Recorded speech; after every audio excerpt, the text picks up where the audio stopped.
Students, कैसे हो आप सब। बीए सेकेंड ईयर और बीए बीएड सेकेंड ईयर की ऑनलाइन क्लास में आज हम एक नए टॉपिक के साथ फिर से आपके सामने हाजिर हैं और आपका एक बार फिर से स्वागत है। आज का टॉपिक है संघीय कार्यपालिका। देखो बच्चों, हमारी कोशिश ये है कि हम पहले आपको इम्पोर्टेंट जो टॉपिक्स हैं वो करवा सके अपने वीडियो के माध्यम से, इसलिए मौलिक अधिकार आपको करवा दिया मैंने, संविधान की प्रस्तावना भी करवा दी है। अब अगला जो वीडियो है आपका संघीय कार्यपालिका का है, उसमें देखते हैं क्या है संघीय कार्यपालिका।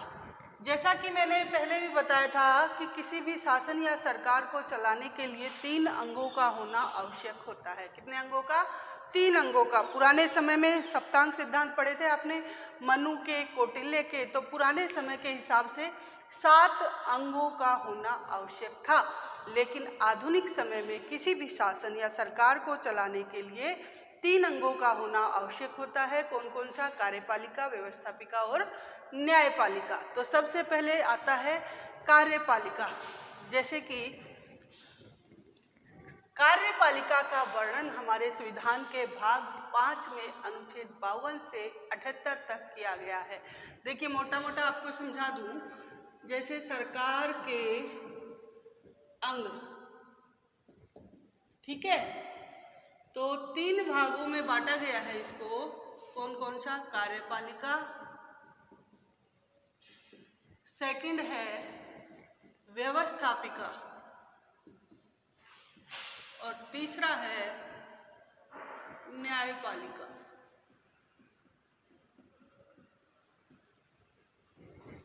कार्यपालिका में सबसे प्रमुख भारत में राष्ट्रपति होगा। राष्ट्रपति के बाद उपराष्ट्रपति, फिर उसके बाद प्रधानमंत्री, प्रधानमंत्री के हेल्प के लिए मंत्री परिषद, और फिर महान्यायवादी, जिसको कैग बोलते हैं, महान्यायवादी। ये व्यवस्थापिका, व्यवस्थापिका कहते हैं भारत की। व्यवस्थापिका हर देश में अलग अलग नामों से पुकारी जाती है। जैसे कि भारत की व्यवस्थापिका का नाम संसद है। क्या नाम है? संसद है। अमेरिका में कांग्रेस है, जापान में डाइट है, स्विट्जरलैंड में बहुल कार्यपालिका बोलते हैं और ब्रिटेन में भी संसद बोलते हैं। तो सब में अलग अलग नामों से जानी जाती है व्यवस्थापिका। संसद, संसद का गठन किससे होगा? आर्टिकल 79 में कहा गया कि संसद के सदन तो 2 हैं, लोकसभा और राज्यसभा, लेकिन गठन राष्ट्रपति, लोकसभा और राज्यसभा तीनों से मिलकर होगा। ठीक है, तो ये हमारा अगला पार्ट आपके आएगा, व्यवस्थापिका संसद, उसमें हम पढ़ेंगे। फिर न्यायपालिका है। न्यायपालिका में सर्वोच्च स्तर पर न्यायिक जो संस्था है हमारी, वो है सर्वोच्च न्यायालय। फिर उसके बाद उच्च न्यायालय, एससी जिसको बोलते हैं, फिर उसके बाद एचसी हाई कोर्ट जिसको बोलते हैं, फिर डिस्ट्रिक्ट कोर्ट आता है, फिर अधीनस्थ लोअर कोर्ट आ जाते हैं। ठीक है, तो ये सारी व्यवस्थाएं हैं। तो आपके सेकेंड ईयर के सिलेबस में तीनों का ही वर्णन है, कार्यपालिका, व्यवस्थापिका, न्यायपालिका, तीनों आपके सिलेबस में आएंगी। तो सबसे पहले हमारा जो टॉपिक होगा वो क्या होगा? राष्ट्रपति होगा। आज का टॉपिक क्या होगा? राष्ट्रपति।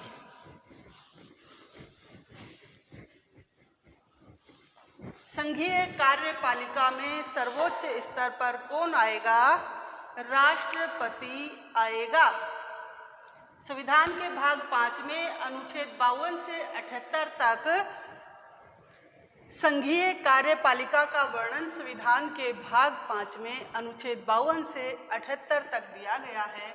इसमें सर्वोच्च स्तर पर राष्ट्रपति, उपराष्ट्रपति, प्रधानमंत्री, मंत्री परिषद और महान्यायवादी शामिल होते हैं। तो सर्वोच्च स्तर पर सबसे पहले राष्ट्रपति कौन आएगा? राष्ट्रपति आएगा, जिसको प्रेसिडेंट कहते हैं। क्या कहते हैं? इसको बोलते हैं संवैधानिक मुखिया। संविधान में सर्वोच्च स्तर पर महामहिम, सर्वोच्च स्तर पर सबसे ऊपर किसका नाम है? राष्ट्रपति का नाम है। किसका नाम है? राष्ट्रपति का नाम है।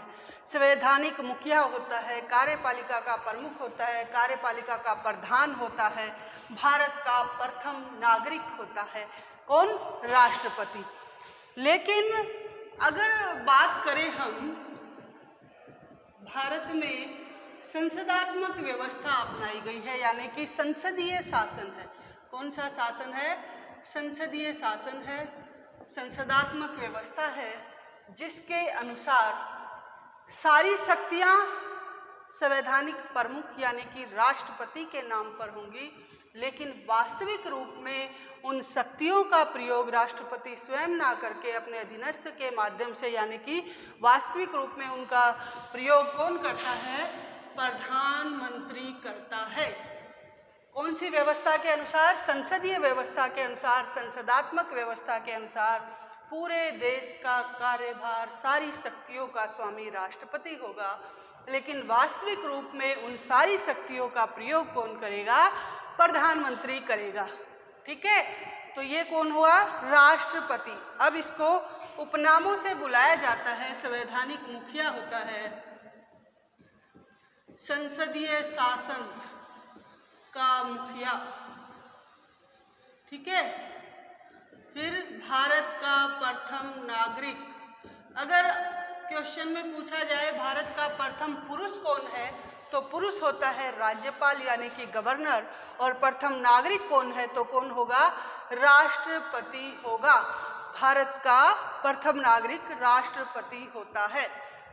गणतंत्र का प्रमुख, गणतंत्र का प्रमुख, ये इसके उपनाम हैं। संवैधानिक मुखिया होता है, संसदीय शासन का मुखिया होता है, भारत का प्रथम नागरिक होता है, गणतंत्र का प्रमुख होता है, भारत का राष्ट्रपति, राष्ट्रपति देश का प्रमुख होता है, और राष्ट्र की एकता और अखंडता का प्रतीक होता है। एकता व अखंडता का प्रतीक, भारत की एकता व अखंडता का प्रतीक होता है भारत का राष्ट्रपति, भारत का प्रथम नागरिक। तो इसको पढ़ लेना अच्छे से। फिर हम आर्टिकल की बात करते हैं, तो आर्टिकल सबसे पहले 52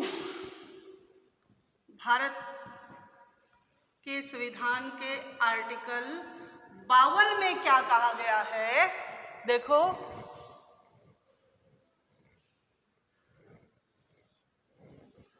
52, 53, 54, 55। अब हम इसको आर्टिकल के माध्यम से पढ़ेंगे ताकि आपको इजी भी हो जाए और भविष्य में भी आपके हमेशा काम आए। तो सबसे पहले अनुच्छेद 52 आता है, आर्टिकल 52 आता है। उसमें क्या है? भारत में एक राष्ट्रपति होगा।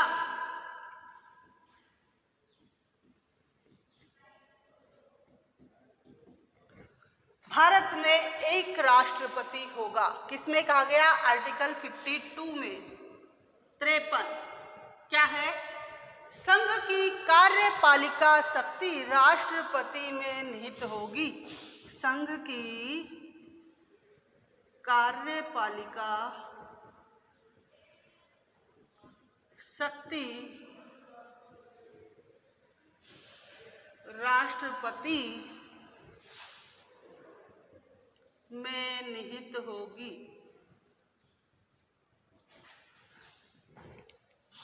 भारत में एक राष्ट्रपति होगा, अनुच्छेद 52 कहता है। अनुच्छेद 53 क्या कहता है? संघ की कार्यपालिका शक्ति राष्ट्रपति में निहित होगी, लेकिन वो अपने अधीनस्थों के माध्यम से उस शक्ति का प्रयोग कर सकता है। किसमें? आर्टिकल 53 में। आर्टिकल 54 में क्या है? राष्ट्रपति का निर्वाचन। राष्ट्रपति का निर्वाचन यानी कि चुनाव किसमें है? आर्टिकल 54 में है, राष्ट्रपति का निर्वाचन। अब इसको थोड़ा सा डिटेल में हम पढ़ेंगे। देखो बहुत बार पूछा जाता है, तो इससे घबराने की आवश्यकता नहीं है। अगर आप समझने की कोशिश करेंगे तो बहुत इजी है।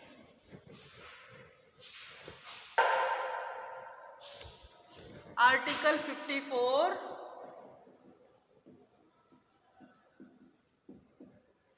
राष्ट्रपति का निर्वाचन।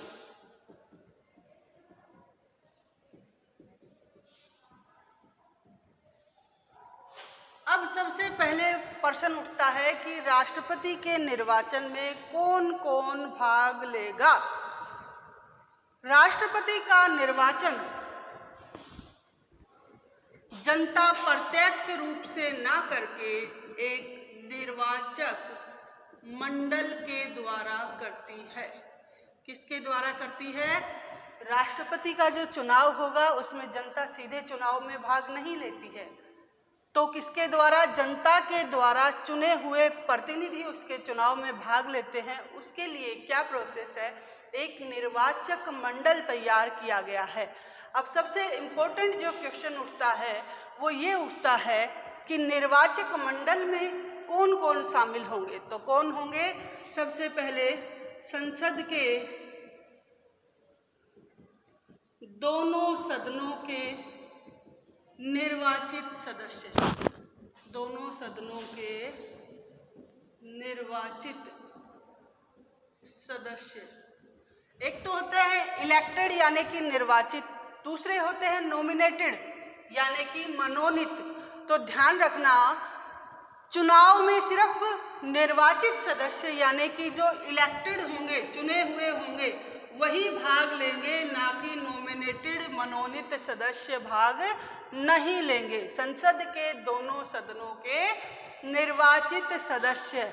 उसके बाद राज्यों की विधानसभाओं के निर्वाचित सदस्य, राज्य विधानसभाओं के वही निर्वाचित यानी कि इलेक्टेड सदस्य।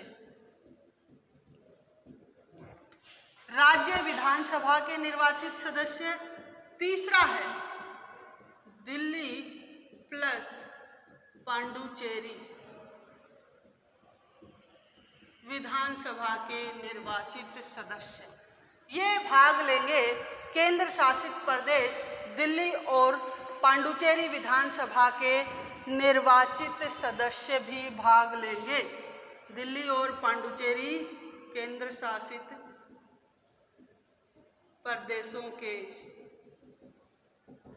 निर्वाचित सदस्य। अब संसद के दोनों सदनों के यानी कि लोकसभा हो गई, ठीक है, राज्यसभा हो गई, विधानसभा हो गई, और दिल्ली प्लस पांडुचेरी दो केंद्र शासित प्रदेश हो गए, प्लस 2। LS यानी कि लोकसभा, RS यानी कि राज्यसभा, VS यानी कि विधानसभा प्लस 2। लोकसभा में जैसे टोटल सदस्य हमारे लोकसभा में है 545, लेकिन 2 सदस्य जो है वो एंग्लो इंडियन चुने जाते हैं, तो -2 कितने हो गए? 543 सदस्य। ऐसे ही राज्यसभा में है 245, अधिकतम 250 होती है, वर्तमान 245 है। उसमें से 12 सदस्य राष्ट्रपति मनोनीत करता है, तो 245 में से 12 माइनस कर दो, 233 सदस्य। विधानसभाएं हमारे यहाँ पर हैं 29 प्लस 2 कितनी हो गई? 2 कौन सी? दिल्ली और पांडुचेरी, यानी कि टोटल 31 हो गई। तो ये सदस्य 543, 233 और 31 सदस्य मिलकर एक निर्वाचक मंडल बनाएंगे और राष्ट्रपति के चुनाव में भाग लेंगे। सीधा सा फॉर्मूला है, कोई कंफ्यूजन की आवश्यकता नहीं है। ध्यान रखना, विधान परिषद का यहाँ पर कोई भी जिक्र नहीं है। Vidhan Parishad plus nominated member, nominated यानी कि मनोनीत सदस्य राष्ट्रपति के चुनाव में भाग नहीं लेंगे। अगर क्वेश्चन में घुमा के पूछ ले कि राष्ट्रपति के चुनाव में कौन भाग नहीं लेता, तो क्या लिखोगे आप? विधान परिषदों के सदस्य निर्वाचित भी आ जाएंगे उसमें और मनोनीत भी आ जाएंगे। दिल्ली और पांडुचेरी के मनोनीत सदस्य, दोनों सदनों के मनोनीत सदस्य, लोकसभा के राज्यसभा के मनोनीत सदस्य, विधान सभाओं के मनोनीत सदस्य, विधान परिषद के निर्वाचित प्लस मनोनीत सदस्य कभी भी राष्ट्रपति के चुनाव में भाग नहीं लेते हैं। संसद के दोनों सदनों के मनोनीत सदस्य प्लस राज्य विधानसभाओं के मनोनीत सदस्य प्लस विधान परिषदों के सदस्य निर्वाचित और मनोनीत प्लस दिल्ली और पांडुचेरी के मनोनीत सदस्य राष्ट्रपति के निर्वाचन में भाग नहीं लेते हैं। इसके अलावा संविधान में प्रावधान है कि राष्ट्रपति निर्वाचन में राज्यों का प्रतिनिधित्व समान हो, राज्य और संघ के बीच समानता हो, राज्य विधानसभा और संसद के प्रत्येक सदस्यों के मतों की संख्या निर्धारित की जाती है। अब ये पूरा फॉर्मूला आपको आर्टिकल 54 में जो निर्वाचक मंडल दिया गया है, ये अच्छे से याद कर लेना, हमेशा काम आने वाली चीज़ है, कभी कंफ्यूज मत होना। सीधा सा छोटा सा क्वेश्चन है, मैंने इसको आपको समझाने का पूरा प्रयास किया है। उम्मीद करती हूँ कि आपकी समझ में आ गया होगा। यहाँ तक हो गया?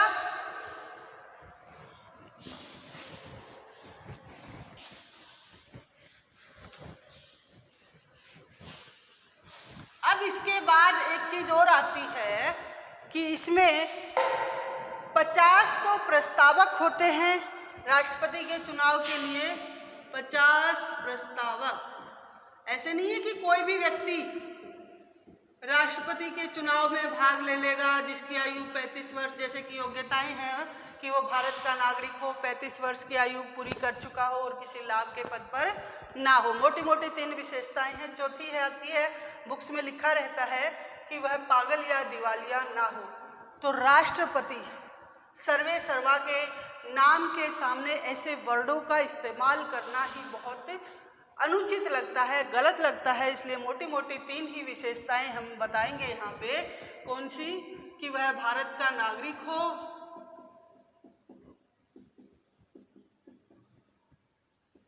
पैंतीस वर्ष की आयु पूरी कर चुका हो और लाभ के पद पर ना हो।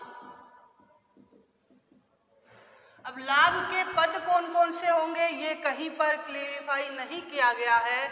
हाँ, ये बताया गया है कि कौन से पद नहीं होंगे। तो मोटे मोटे 4 पद यहाँ पर आते हैं, राष्ट्रपति, उपराष्ट्रपति, गवर्नर यानी कि राज्यपाल, और चौथा मंत्री, चाहे वो केंद्र के हों चाहे राज्य के हों, उसमें सेंट्रल मिनिस्टर भी आ जाएंगे, राज्य मंत्री भी आ जाएंगे, उप मंत्री भी आ जाएंगे। तो वो लाभ के पद में नहीं आते हैं। यहाँ तक हो गया? अब उसके बाद 50 प्रस्तावक और 50 अनुमोदक होने आवश्यक हैं। मतलब राष्ट्रपति के नाम को प्रस्तावित करें, आगे भेजें। जो निर्वाचक मंडल हमने बताया था उसमें से 50 व्यक्ति राष्ट्रपति के नाम को प्रस्तावित करें। 50 जो एमएलए एमपी होंगे वो मिलकर ये कहेंगे कि आप राष्ट्रपति के लिए चुनाव लड़िए। वो प्रस्तावक कितने होंगे? 50। अनुमोदक यानी कि हामी भरे, हाँ, ये 100 कैंडिडेट होने आवश्यक हैं। तो किसी भी एरे गैरे के साथ तो ये हो नहीं सकते। तो यानी कि राष्ट्रपति जैसी पोस्ट है तो उसके लिए क्वालिफिकेशन भी अच्छी ही होंगी। अब उसके बाद अगला आता है आर्टिकल 55, निर्वाचन की प्रक्रिया। आर्टिकल 55 में क्या है?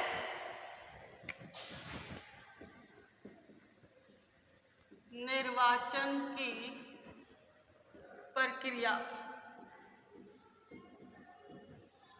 सीधा सा फॉर्मूला है, जो निर्वाचक मंडल हमने तैयार किया था निर्वाचक मंडल के एमपी और एमएलए। निर्वाचक मंडल जो हमने तैयार किया था उसमें थे मेंबर ऑफ पार्लियामेंट और मेंबर ऑफ लेजिस्लेटिव असेंबली यानी कि एमएलए, दोनों सदनों के आ जाएंगे, यहाँ पर राज्यों की विधानसभाओं के आ जाएंगे। तो सबसे पहले हम एमएलए के वोट का मूल्य निकालेंगे, विधायक के मत का मूल्य, और उसके लिए आपको एक छोटा सा फॉर्मूला लगाना पड़ेगा, बहुत इजी है। एमएलए के मत का मूल्य कैसे निकालेंगे? देखिए, सबसे पहले इसमें राज्य की कुल जनसंख्या ली जाएगी, राज्य की कुल जनसंख्या। जैसे कि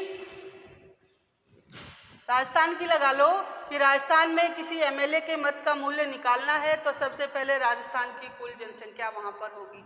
अब यहाँ पर एक छोटी सी बात मैं आपको बताती हूँ, बहुत अच्छी बात है कि कुल जनसंख्या कौन सी, वर्तमान यानी कि आज की नहीं, 1971 की, अभी तक यही चली आ रही है। 1971 की जनगणना के आधार पर, जनगणना के आधार पर आपको पता है इंदिरा गांधी की सरकार थी और इंदिरा गांधी ने भारत की जनसंख्या को कंट्रोल करने के लिए काफ़ी प्रयास किए थे और उन प्रयासों के तहत साउथ में, हमारे दक्षिण में जनसंख्या जो वहाँ पढ़े लिखे लोगों की संख्या ज़्यादा है जैसा कि आपको पता है, तो वहाँ की संख्या कम भी हो गई थी, यानी कि कंट्रोल में आ गई थी। लेकिन उत्तर भारत में जनसंख्या कम नहीं हुई, हमारे हरियाणा है, राजस्थान है, यहाँ पे जनसंख्या कम नहीं हुई। तो दक्षिण भारत के लोगों ने सवाल उठाया कि ऐसे तो हमें ही नुकसान होगा, एक तो हमने सरकार की बात को मानकर अपनी पॉपुलेशन को कंट्रोल किया है और फिर हमारे साथ ही हमारे जो मत का मूल्य होगा वो राज्य की जनसंख्या पर डिपेंड है, तो हमारे मत का मूल्य तो बहुत कम निकलेगा, तो हम तो नुकसान में रह गए। इसलिए उस समय की परिस्थितियों को देखते हुए ये कहा गया कि अभी तक 1971 में जो जनगणना थी उसके आधार पर ही ये तय किया जाएगा। तो जब से लेकर कितनी जनगणना हो गई, उसके बाद 81 में हो गई, 91 में हो गई, 2000 में हो गई, फिर 2011 में हो गई, 4 हो गई ना, लेकिन आधार अभी भी उसी को बनाया गया है। तो एमएलए के मत का मूल्य कैसे निकालेंगे? राज्य की कुल जनसंख्या बटे राज्य की एमएलए की जो टोटल सीट होंगी, जैसे कि संख्या है राजस्थान की टोटल, फिर नीचे हमारे कितनी संख्या है विधायकों की, 200 है, कितनी है 200 है, लेकिन 200 तो आज की संख्या है, ये उस समय की संख्या निकाली जाएगी। तो एमएलए की टोटल सीट यानी कि विधायकों की कुल संख्या राज्य की कुल जनसंख्या बटे राज्य विधानसभा के निर्वाचित सदस्यों की कुल संख्या, एमएलए की कुल संख्या।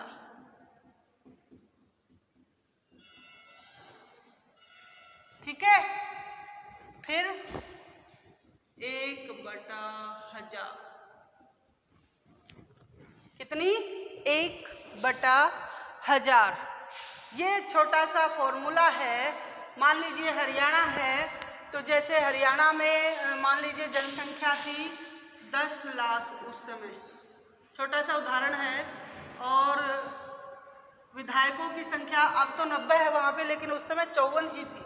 ठीक है, तो 54 और ये 1000 है, ये 1000, इसको काट के जो संख्या यहाँ पर आएगी, जैसे मान लीजिए आ गई 2000, तो ये विधायक के मत का मूल्य कितना हुआ, 2000 होगा। यही फॉर्मूला हमको सारे 29 राज्यों का निकालना है, 29 + 2 दिल्ली और पांडुचेरी, तो सबका अलग अलग फॉर्मूला हम यहाँ पर जो भी संख्या आएगी वो निकाल लेंगे। यहाँ पर ऐसे ही सबका निकाल लेंगे, 29 का अलग अलग। फिर उसके बाद एमपी का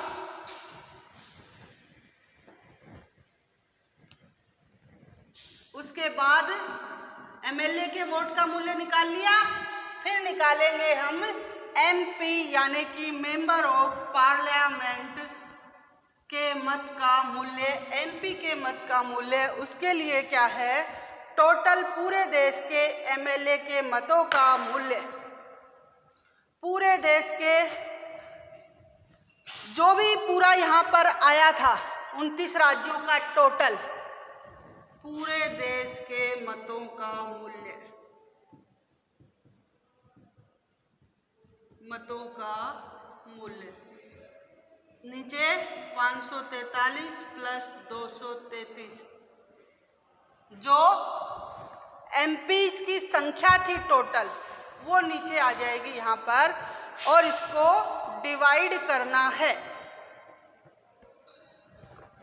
यानी कि सभी राज्यों के विधायकों के मतों का कुल मूल्य बटे संसद के निर्वाचित सदस्यों की कुल संख्या। सभी राज्यों के विधायकों के मतों का कुल मूल्य, पूरे देश के विधायकों के यानी कि एमएलए के मतों का कुल मूल्य।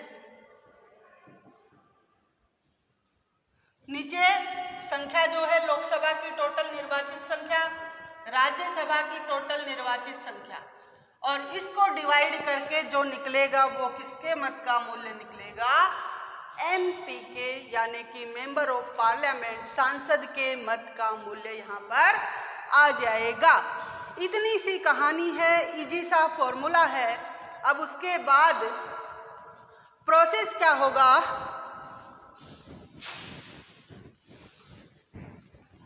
प्रोसेस होगा एकल संक्रमणीय राष्ट्रपति का चुनाव आनुपातिक प्रतिनिधित्व प्रणाली के अनुसार एकल संक्रमणीय मत आनुपातिक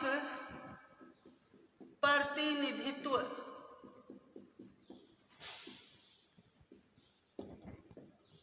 प्रणाली के अनुसार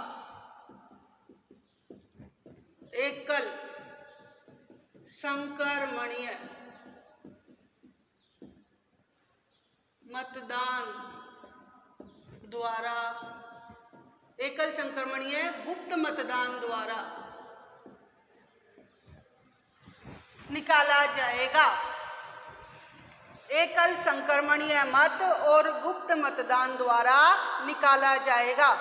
तो किसी भी उम्मीदवार को राष्ट्रपति के चुनाव में निर्वाचित होने के लिए मतों का एक निश्चित भाग प्राप्त करना अनिवार्य होगा, और ये मतों का निश्चित भाग कुल वैध मतों के निर्वाचित होने वाले कुल उम्मीदवारों की संख्या में एक जोड़कर प्राप्त करने पर, उस संख्या को भाग देने पर भागफल में एक जोड़ना होगा, यानी कि निश्चित मतों का भाग जो होगा वो फॉर्मूला होगा। यहाँ पर भी एक छोटा सा निश्चित मतों का भाग, ये प्रोसेस अपनाया जाएगा। यहाँ पर निश्चित मतों का भाग निकाला जाएगा। कुल वैध मत,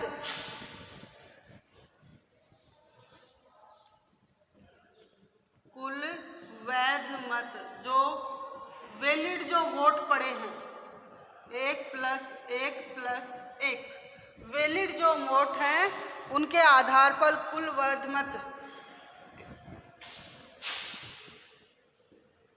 ये फॉर्मूला आपको लिखना है, अच्छे से पढ़ लेना। तो ये एक प्रोसेस था। उसके बाद निर्वाचक मंडल के प्रत्येक सदस्य को केवल एक मत पत्र दिया जाएगा और वोटर का नाम डालते समय उम्मीदवारों के नाम के आगे वरीयता 1, 2, 3, 4 वरीयता निकाली जाएगी और फिर उस वरीयता के माध्यम से चुनाव करवाया जाएगा। फर्स्ट पहली वरीयता में अगर किसी को वोट का कुल जो वैध मत हैं वो प्राप्त नहीं होते हैं, निश्चित कोटा प्राप्त नहीं होता है, तो फिर दूसरी वरीयता वालों को नीचे वाली जो वरीयता है उसको हटा दिया जाएगा। तो ये एक हमारा प्रोसेस है राष्ट्रपति के चुनाव का। यहाँ तक हो गया। अब उसके बाद राष्ट्रपति चुनाव से संबंधित सभी विवादों की जांच कौन करेगा? सुप्रीम कोर्ट करता है। कौन करता है? सुप्रीम कोर्ट करता है और उसका फैसला अंतिम होता है। अब यहाँ तक आर्टिकल कितने हो गए? 55 थोड़ा सा टफ है, लेकिन पढ़ोगे तो इजीली याद हो जाएगा, कुछ खास नहीं है। आर्टिकल 56 में क्या है? राष्ट्रपति का कार्यकाल। राष्ट्रपति का कार्यकाल। नॉर्मली राष्ट्रपति का कार्यकाल 5 वर्ष का होता है, लेकिन राष्ट्रपति का पद धारण करने से 5 वर्ष तक पदावधि जो होगी वो पद धारण करने से 5 वर्ष तक होगी, और जब तक उसका कार्यभार अगला उत्तराधिकारी नहीं संभाल लेता तब तक वो अपने पद पर बना रहता है। सिंपली राष्ट्रपति 25 जुलाई को शपथ लेता है। लिखा हुआ कहीं भी नहीं है, लेकिन परंपरा ऐसी बन गई है कि 25 जुलाई को ही राष्ट्रपति शपथ लेता है, क्योंकि इस दिन नीलम संजीव रेड्डी ने भी शपथ ली थी। अब यहाँ तक हो गया। अब उसके बाद है कि राष्ट्रपति अपना त्यागपत्र किसको देगा? तो राष्ट्रपति अपना त्यागपत्र देता है। राष्ट्रपति अपना त्यागपत्र देगा उपराष्ट्रपति को, और उपराष्ट्रपति इसकी सूचना देगा लोकसभा अध्यक्ष को। यह भी इसी आर्टिकल में आता है कि राष्ट्रपति अपना त्यागपत्र उपराष्ट्रपति को देगा और उपराष्ट्रपति इसकी सूचना लोकसभा अध्यक्ष को देता है। आर्टिकल 57 में क्या है? 57 राष्ट्रपति का पुनर्निर्वाचन, मतलब राष्ट्रपति कितनी बार चुनाव लड़ सकता है? तो अमेरिका में कितना है? 2 बार। 2 बार से ज़्यादा नहीं लड़ सकता, लेकिन भारत में असीमित बार। असीमित बार भारत में राष्ट्रपति कितनी बार भी चुनाव लड़ सकता है। ये किसमें है? आर्टिकल 57 में। 58 में योग्यताएं, जो कि मैंने पहले ही आपको बता दी थी कि वो भारत का नागरिक हो, 35 वर्ष की आयु पूरी कर चुका हो, लोकसभा का सदस्य बनने की योग्यता रखता हो और लाभ के पद पर ना हो। 59 में क्या है? वह संसद या विधानमंडल का सदस्य ना हो। 58 में योग्यता, 59 में वह संसद या विधानमंडल का सदस्य ना हो। आर्टिकल 60 में आती है शपथ। राष्ट्रपति अपनी शपथ लेता है, संविधान के रक्षण की शपथ लेता है कि मैं श्रद्धापूर्वक राष्ट्रपति पद का कार्यभार संभालूंगा, संविधान और विधि का परिरक्षण, संरक्षण, प्रतिरक्षण करूंगा और भारत की जनता की सेवा व कल्याण में निरत रहूंगा। अब क्वेश्चन उठता है कि सुप्रीम कोर्ट वो शपथ कहाँ लेता है? तो सुप्रीम कोर्ट के सीजेआई उसको शपथ दिलाता है। आर्टिकल 60 में है कि सुप्रीम कोर्ट का मुख्य न्यायाधीश यानी कि chief justice of India CJI राष्ट्रपति को शपथ दिलाता है।